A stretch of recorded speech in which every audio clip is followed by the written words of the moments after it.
Hello les amis, donc voilà, aujourd'hui on se retrouve pour un point lecture. Il y a des livres que j'ai lus dont je ne vous ai pas parlé en vlog. Il y en a beaucoup. J'en ai sélectionné voilà quelques-uns parmi ceux dont je ne vous ai pas encore parlé. Parce que je sais que je risque de lire les suites, voilà. Donc je me dis que c'est peut-être bien que je vous parle de cela. Et puis comme ça je me dis, ben ce sera un point lecture de tournée. Et voilà, ce sera pas plus mal.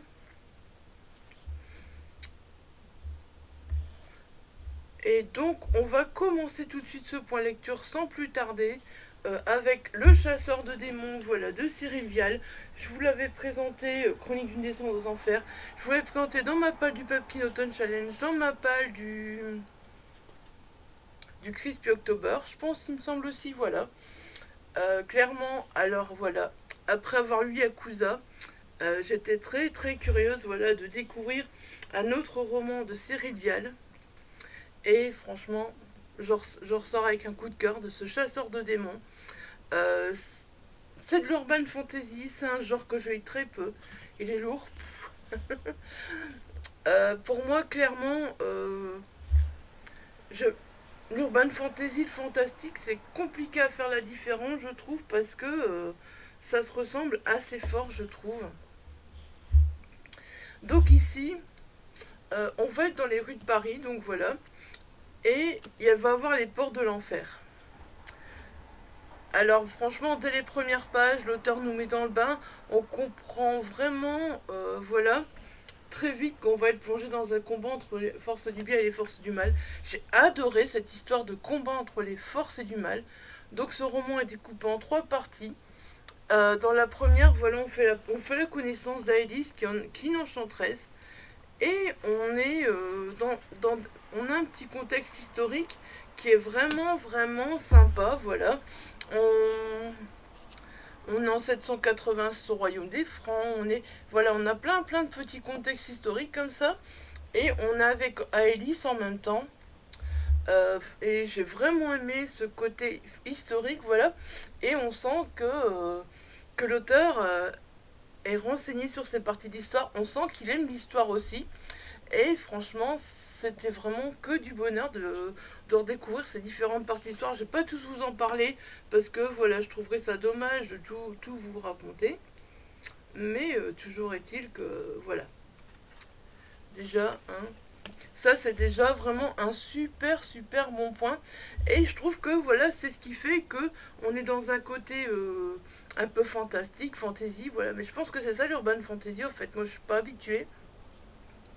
Mais voilà, on est en même temps entre la réalité et le fantastique au fait. Et j'ai trouvé ça vraiment super bien fait.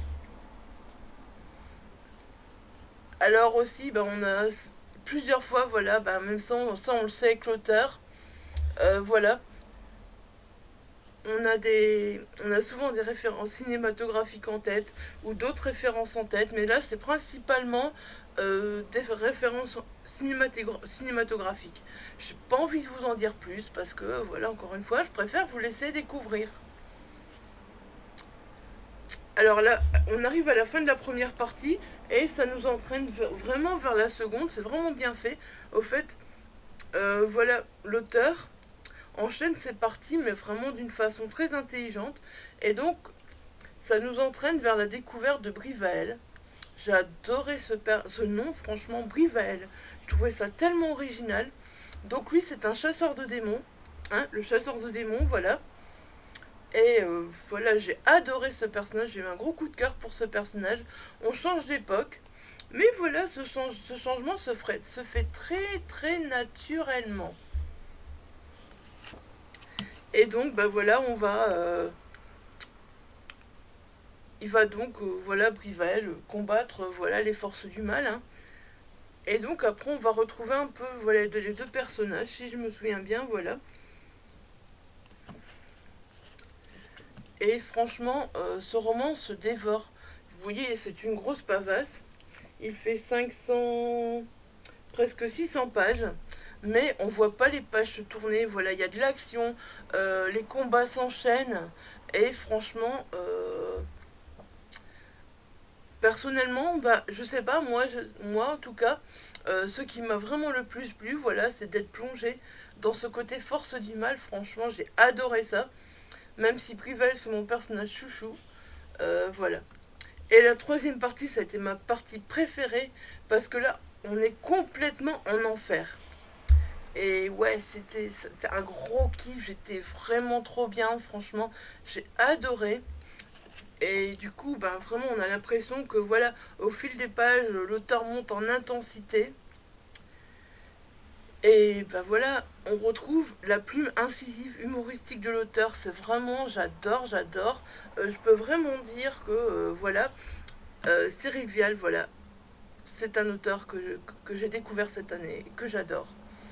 Euh, et puis, ben, on se doute avec Cyril qui arrive à la fin, ben voilà, on va se retrouver avec des révélations qui vont nous surprendre, qui vont nous laisser bouche bée.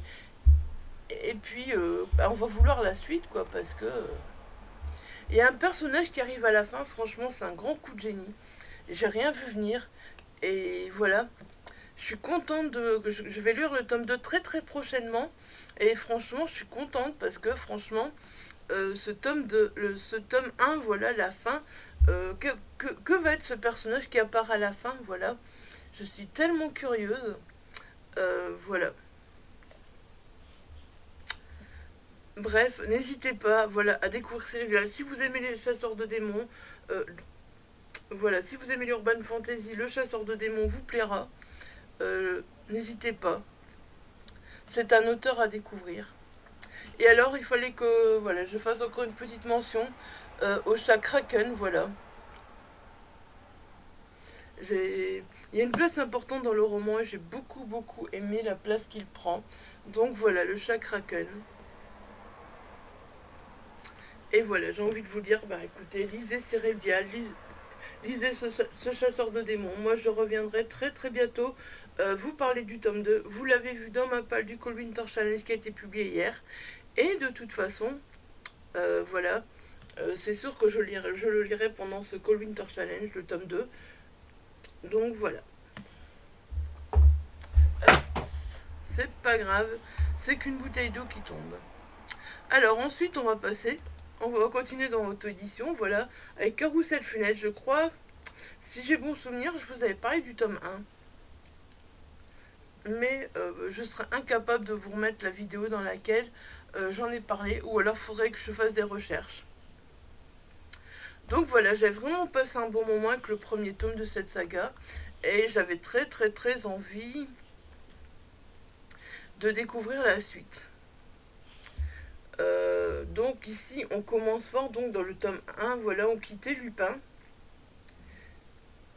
Et dans le tome 2, donc ça commence très très fort.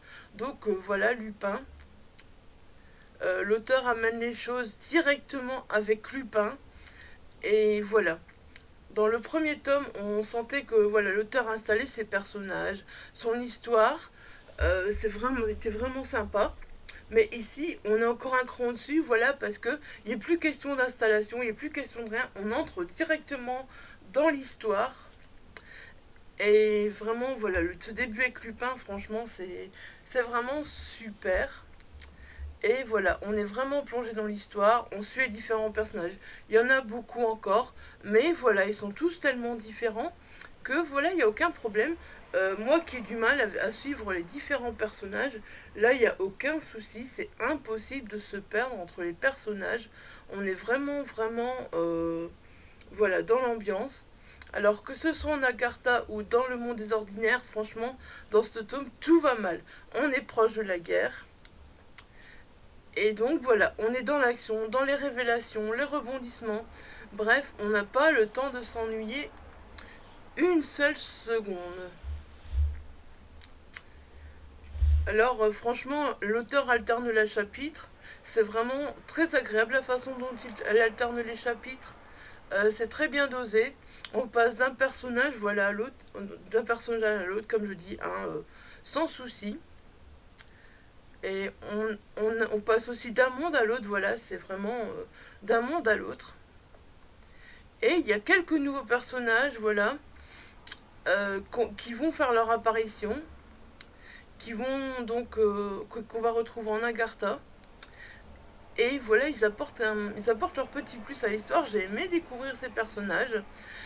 Il faut savoir que dans cette saga, je l'ai certainement dans le tome 1, mais voilà, tous les personnages sont des références au fait, voilà. C'est ça qui est chouette, c'est vraiment bien foutu, je trouve. Et voilà, on arrive vraiment à la fin très vite de ce tome 2. Et franchement, quand on arrive à la fin de ce tome 2, on n'a qu'une hâte, voilà, c'est d'avoir la suite. D'ailleurs, le tome 3, il est dans ma liseuse, je le lirai très très bientôt. Je ne l'ai pas mis dans ma palle du Cold Winter, tout simplement parce que j'ai pas mis de livre numérique. Mais clairement, il risque d'y passer aussi, voilà, très bientôt. Donc c'est une trilogie, normalement, il n'y a que 3 tomes, je crois.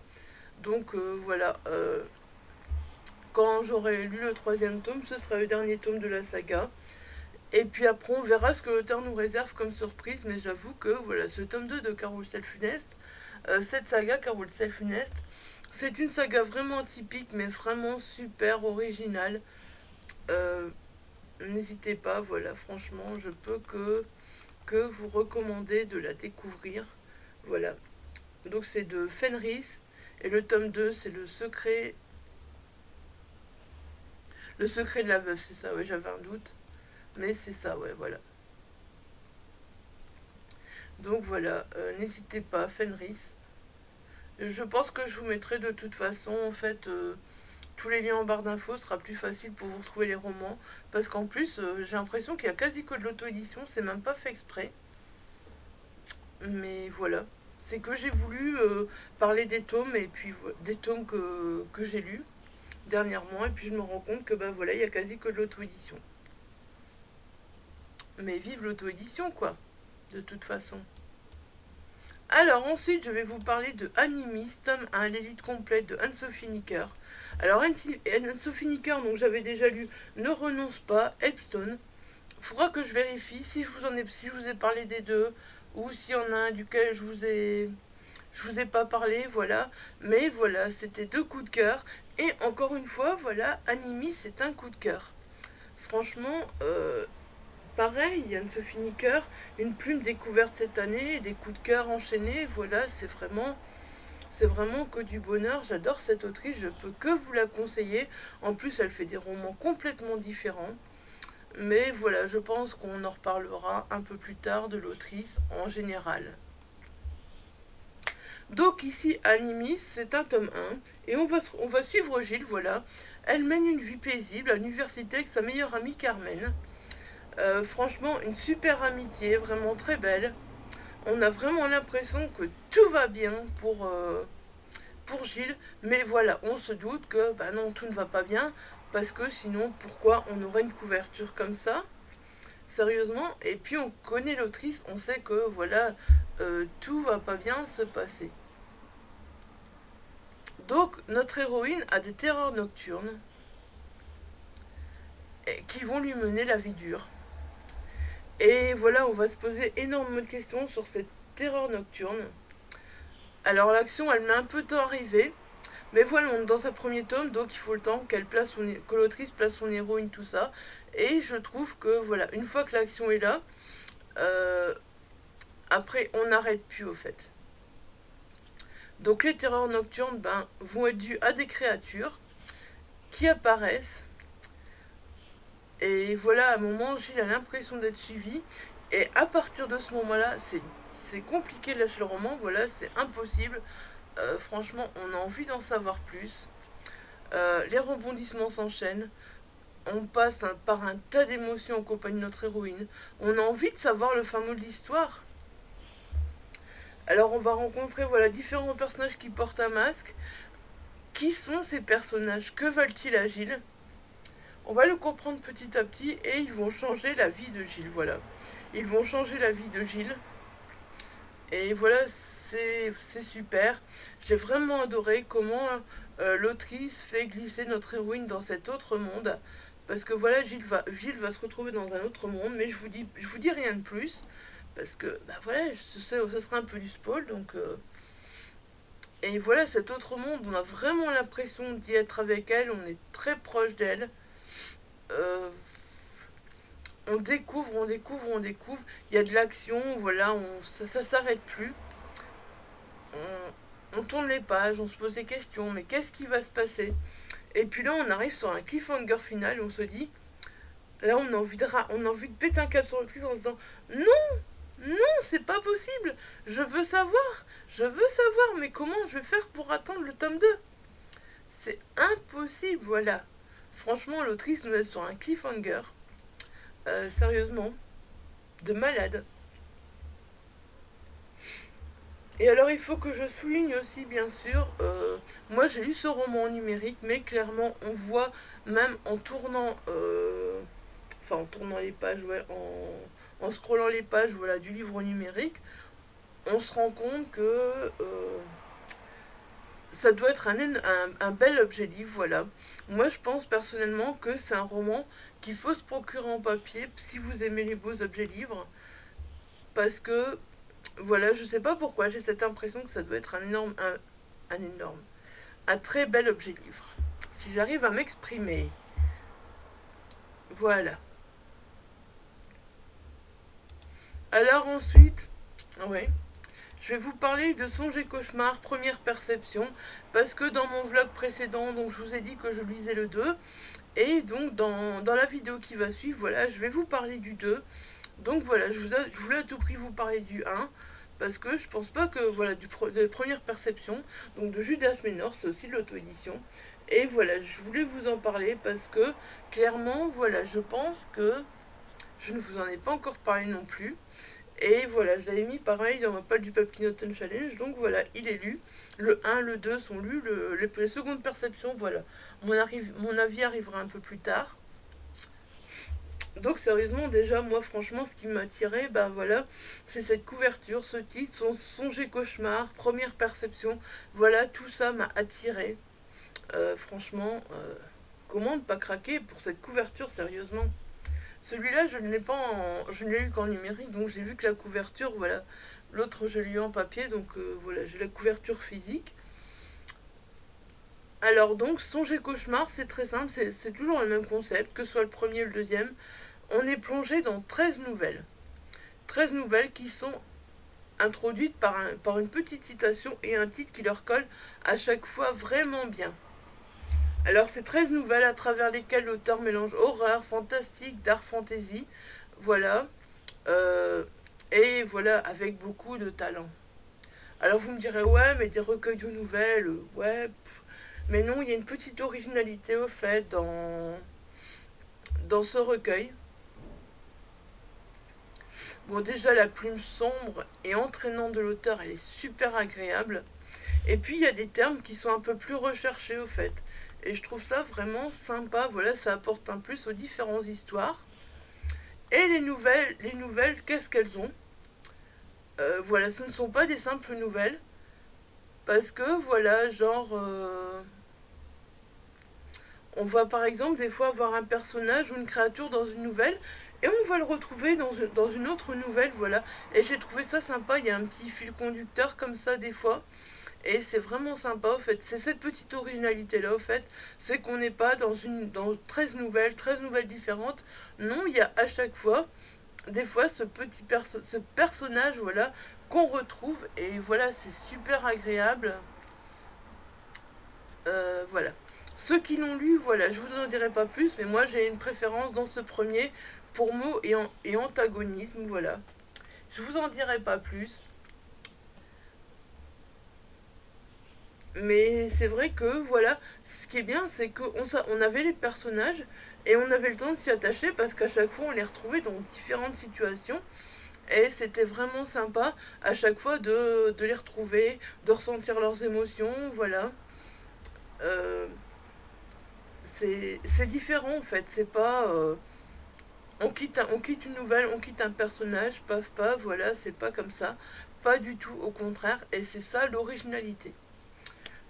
Donc voilà, je reviendrai très très bientôt avec le tome 2. Et l'auteur m'a annoncé qu'il y aura un tome 3 l'année prochaine. Troisième perception, donc l'année prochaine. Et je trouve ça vraiment sympa, voilà. Parce que j'avoue que j'aime bien de ce concept. Et apparemment, ce sera toujours un concept de 13 nouvelles. et voilà, avec les personnages, avec les créatures qu'on va retrouver. Après, voilà, je peux pas vous parler de toutes les nouvelles parce que sinon, ben, ça va prendre trop longtemps. Et puis autant que vous les découvriez par vous-même. Donc voilà.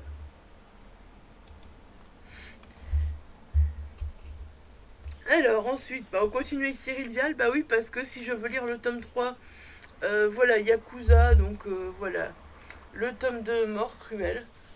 Alors franchement, voilà, hein, je pense que je vous avais parlé du tome 1. Je me souviens bien d'avoir parlé du tome 1, il me semble.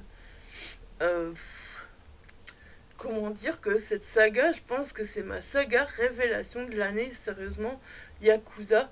Même si j'ai aimé Le Chasseur de démons, voilà, Yakuza, c'est encore un peu plus fort. Euh, je pense que voilà, ce sera vraiment ma saga chou de l'année. Il faudrait peut-être que je lis le tome 3. Je sais qu'il y aura encore une suite après le tome 3.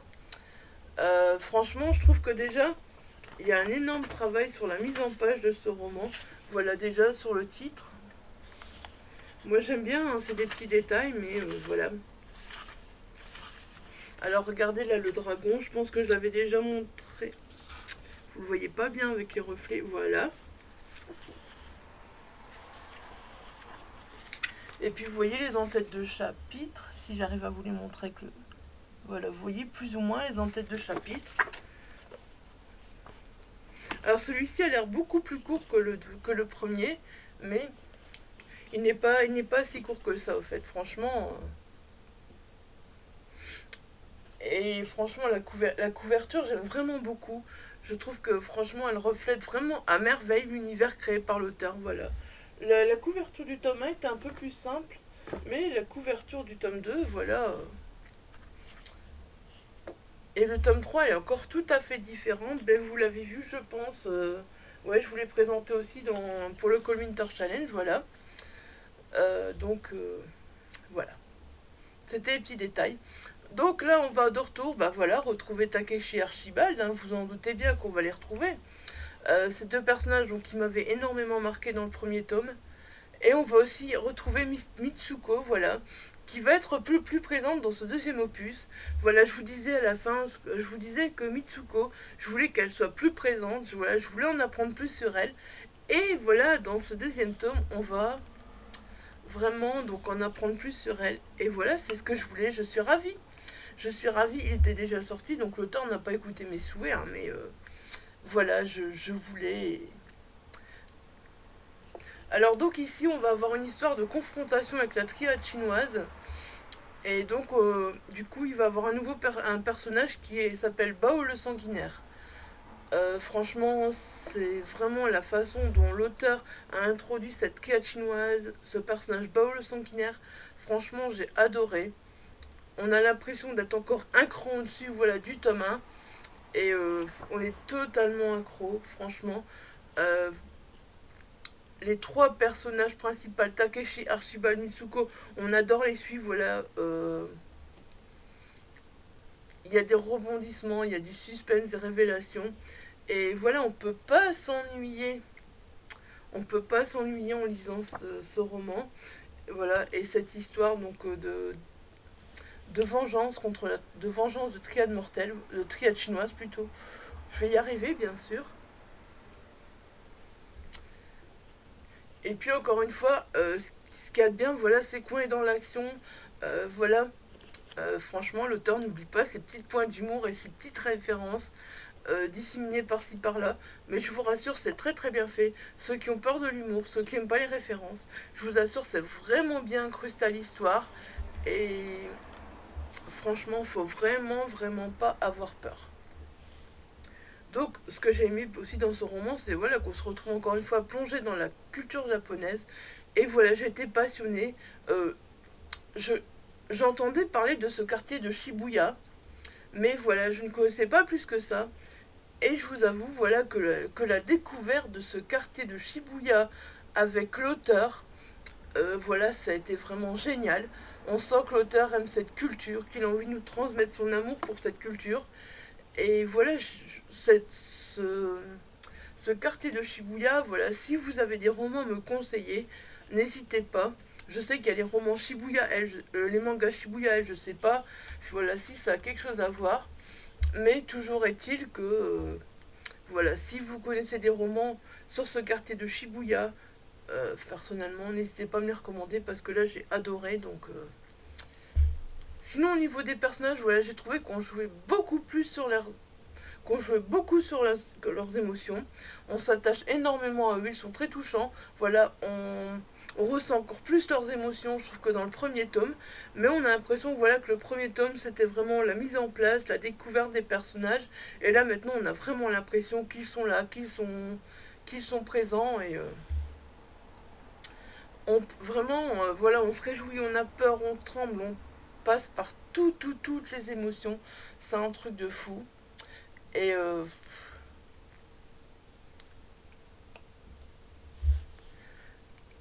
d'ailleurs, franchement, je peux vous jurer que on ressort de ce roman avec les émotions complètement en pagaille et on se met, voilà, on se met à râler sur l'auteur parce que voilà, il termine sur un gros cliffhanger complètement inattendu et franchement, on a envie de découvrir la suite pour savoir où l'auteur va nous emmener parce que franchement, ce tome 3 il est là, mais il est temps que je lise parce que voilà, pareil, l'auteur il adore faire des cliffhangers de fou. Et puis, bah, du coup, on a trop envie de lire la suite. Heureusement, j'ai la suite. Parce que si j'avais pas la suite, mon Dieu, ici, elle n'était pas encore sortie. Là, je me dis, ça va, je peux le lire quand je veux la suite, donc tant mieux. Et alors, bah, le côté fantastique de l'histoire, qui est encore une fois, qui est un peu plus présent que dans le premier tome. Franchement, ce côté thriller fantastique est vraiment génial. L'auteur mélange les deux avec beaucoup de talent, franchement. Euh, voilà, c'est... Je suis toujours aussi fan de la façon dont l'auteur mélange le côté thriller et le côté fantastique. Si vous aimez les thrillers fantastiques, ça ne peut que matcher avec Vengeance Mortelle, enfin avec Yakuza en général. Bien sûr, faut que vous aimiez un peu la culture des Yakuza, voilà, tout ça. Mais je pense que ça ne peut que matcher. Et alors, bien sûr, dans ce tome 2, vraiment, il y a une chose qui m'arrive très rarement, mais quand ça m'arrive, c'est que c'est très bon signe. Voilà, c'est que j'ai trouvé les scènes très visuelles. Et sérieusement, plusieurs fois, je me suis fait la réflexion.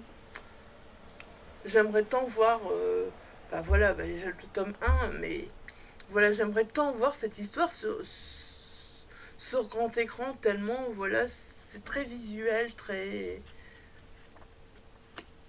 Bref, voilà, vous avez compris, hein. On dirait que... On dirait que je suis payée pour vous le vendre, tellement j'en parle et tellement... Mais non, mais j'adore, en fait, j'adore la plume de l'auteur, voilà, et il n'y a rien à faire. Je pense que Cyril Vial sera ma révélation, voilà, de 2022. Et... Est-ce que j'en lirai encore un en 2022, telle la question. Il reste un mois, donc voilà, peut-être, peut-être pas, on verra. Mais toujours est-il que je continuerai à le découvrir en 2023, quoi qu'il arrive. Et découvrez Cyril Vial, voilà, foncez découvrir Cyril Vial. Si vous aimez, voilà, les thrillers fantastiques, les Yakuza, lisez celui-là, n'hésitez pas. Enfin, commencez par Morcruel, le premier, voilà. Mais voilà, n'hésitez pas. Bon, je vais arrêter de vous parler de Cyril Vial, hein, parce que voilà. Et donc, la dernière petite présentation que j'ai à faire, bah voilà, c'est une petite BD. Une petite BD dont je suis fan. Vous avez vu ma présentation du quatrième tome avant celle du troisième. Ouais, je sais. J'ai un peu fait les choses à l'envers. Donc là, on est avec le troisième tome, Fantôme d'extérieur.